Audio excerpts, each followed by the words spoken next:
Hello students, welcome you on my YouTube channel. This is Vikas Garg. Students, last video में हमने planning वाला chapter start किया था and in the last video we had done the meaning of planning and features of planning. Now in this video we will do process of planning. Students, process होता है किसी भी चीज़ के steps, यानी steps का मतलब होता है स्टेप बाय स्टेप। कोई भी काम हम जो करते हैं वो स्टेप बाय स्टेप करते हैं। तो जो सबसे पहला स्टेप है इसका है सेटिंग ऑब्जेक्टिव्स। सेटिंग ऑब्जेक्टिव्स, इसके नाम से ही पता चल रहा है कि कोई भी ऑर्गेनाइजेशन जब प्लानिंग करती है तो उसको सबसे पहले अपना ऑब्जेक्ट सेट कर लेना चाहिए। यानी वो हर फर्म का, जो भी फर्म होगी, वो ऑब्जेक्टिव हर फर्म का अलग अलग हो सकता है। अगर कोई एजुकेशनल इंस्टीट्यूट है तो उसका ऑब्जेक्टिव ये हो सकता है कि हमें जो रिजल्ट देना है स्टूडेंट्स का वो 100% देना है, राइट। किसी का ये हो सकता है, उनको ये लगता है कि हमारे पास सारे इंटेलिजेंट स्टूडेंट्स हैं, जो हमें रिजल्ट देना है वो 80% स्टूडेंट्स का 90+ स्टूडेंट्स, जो 90% से ज़्यादा मार्क्स आएंगे वो 80% स्टूडेंट्स के आने चाहिए। इसी प्रकार से कोई भी, अगर मान लो हम ऑर्गेनाइजेशन की बात करें तो उनका जो मिशन हो सकता है, जो उनका ऑब्जेक्टिव हो सकता है वो है 25% इंक्रीज ऑफ द सेल। यानी अगर मैं एक बात करूं कि अगर एक फर्म थी और उनकी सेल 4 करोड़ रुपीस की पर ईयर थी, पर ईयर, अब उन्होंने डिसाइड किया कि इस सेल को इंक्रीज जो है 4 करोड़ से 5 करोड़ पे ले जाना है। यानी कि जो सेल है वो 25% तक सेल को इंक्रीज करना है।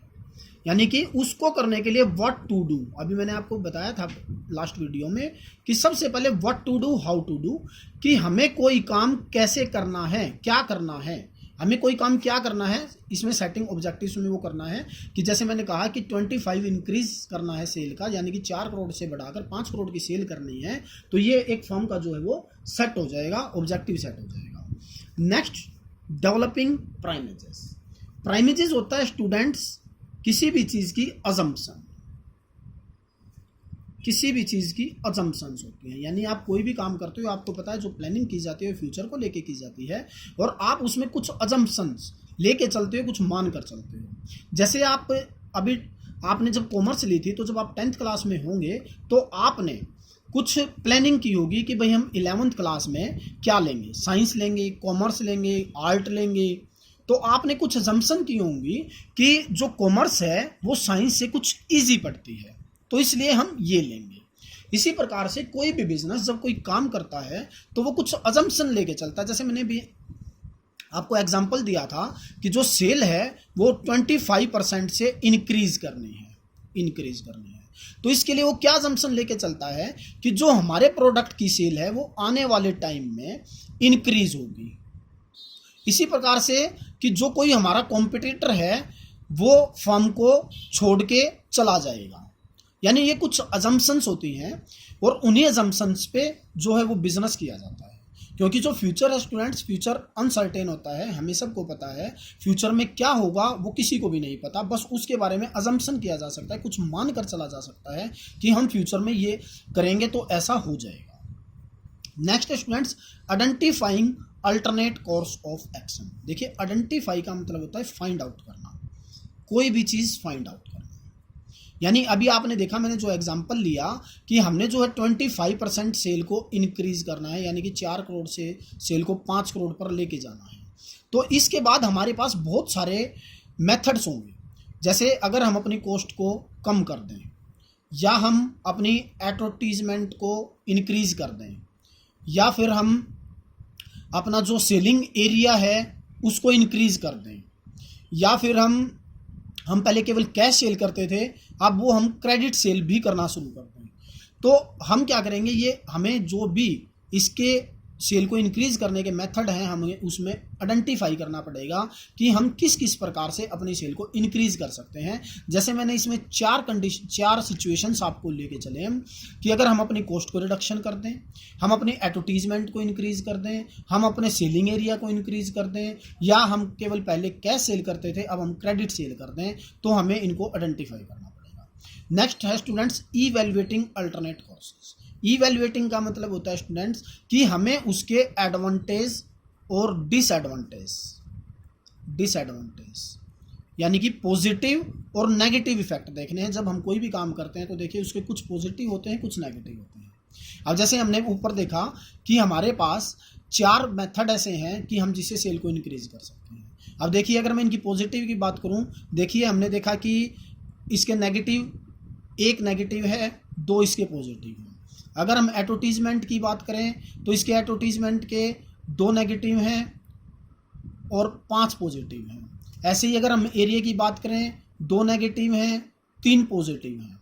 इसी प्रकार से अगर हम क्रेडिट सेल की बात करें तो इसमें 4 नेगेटिव हैं और 3 पॉजिटिव हैं। तो हमने ये इवेल्युएट कर लिया, राइट।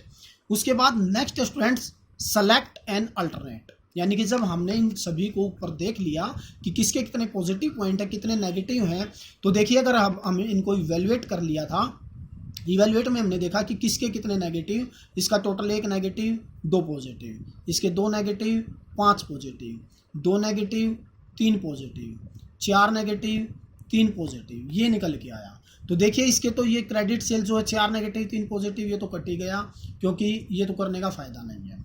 अब इसमें देखें 1 नेगेटिव 2 पॉजिटिव, 2 नेगेटिव 5 पॉजिटिव, तो जो ये एडवर्टीजमेंट है ये हमारे अकॉर्डिंग, क्योंकि देखिए इसमें नेगेटिव कम है और पॉजिटिव ज़्यादा है, तो हमने क्या किया उसमें इवेल्युएट करके, और जो एडवर्टीजमेंट जो हमारे बिजनेस के अकॉर्डिंग है, क्योंकि हर बिजनेस की अलग अलग कंडीशंस हो सकती हैं, तो जो हमारा बिजनेस है उसमें हमने इसको इवेल्युएट किया था। उसमें केवल हमने देखा कि जो हमारे नेगेटिव पॉइंट हैं वो 2 हैं और जो हमारे पॉजिटिव हैं वो 5 हैं। तो हमारे बिजनेस के लिए ये जो सिचुएशन है वो अच्छी रहेगी, बेस्ट रहेगी। तो हमने क्या किया, जो अपना टारगेट था, जो हमारा ऑब्जेक्ट था एक फर्म का, उसको अचीव करने के लिए हमने एडवर्टीजमेंट के मेथड को सेलेक्ट कर लिया। इम्प्लीमेंट द प्लान, इम्प्लीमेंट का मतलब होता है स्टूडेंट्स उसको अप्लाई करना, इम्प्लीमेंट करना। यानी अभी हमने देखा था, सबसे पहले हमने सेटिंग की है अपने ऑब्जेक्टिव का, उसके